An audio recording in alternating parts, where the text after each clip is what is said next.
Bonjour, attaquons-nous aujourd'hui à un sujet primordial, l'alimentation du sportif. Et pour bien comprendre, intéressons-nous de plus près au corps humain.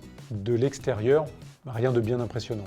Une voiture va beaucoup plus vite et peut transporter davantage de choses. Mais à l'intérieur, c'est une toute autre histoire. Le corps humain est bien plus complexe et perfectionné qu'une simple voiture. Il s'agit en effet de 100 000 milliards de pièces assemblées les unes aux autres et pas besoin de s'arrêter à la station-service. Est-ce que cela veut dire pour autant que le corps fonctionne sans avoir besoin d'énergie?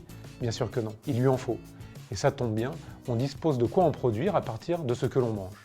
D'où l'intérêt de se nourrir, de bien se nourrir. Et cela revêt une plus grande importance encore pour les sportifs.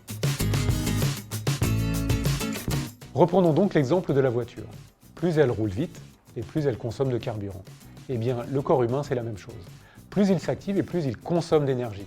L'alimentation doit donc permettre à un footballeur d'avoir en stock l'énergie dont il aura besoin pendant l'effort.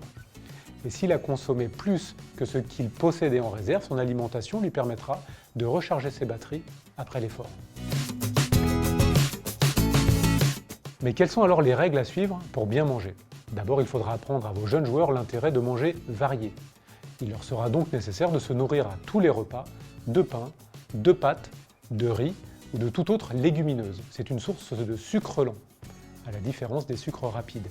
Ils ne sont pas immédiatement consommés. Voilà donc la réserve d'énergie indispensable avant un match ou un entraînement. Puis il ne faudra pas oublier le poisson, la viande rouge, la viande blanche et les œufs. Autant d'aliments riches en protéines.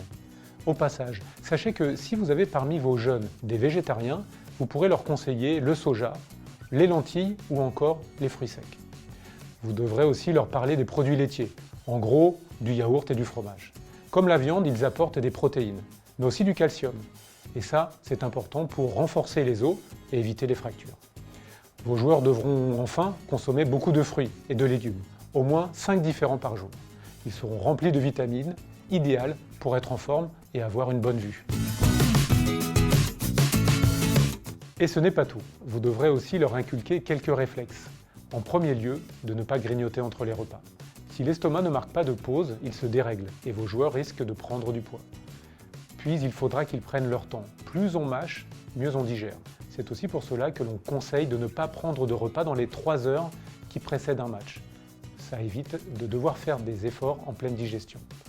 Enfin, l'idéal sera d'éviter les aliments trop énergétiques.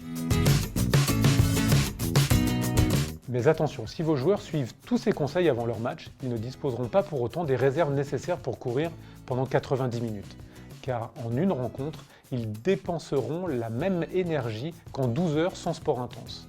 De l'eau sucrée durant le match ne sera donc pas superflue. Et même bien préparé, il va falloir récupérer. Des sources de protéines et de glucides comme un yaourt ou une barre de céréales seront parfaites. Voilà pour aujourd'hui. Merci de votre attention et à bientôt.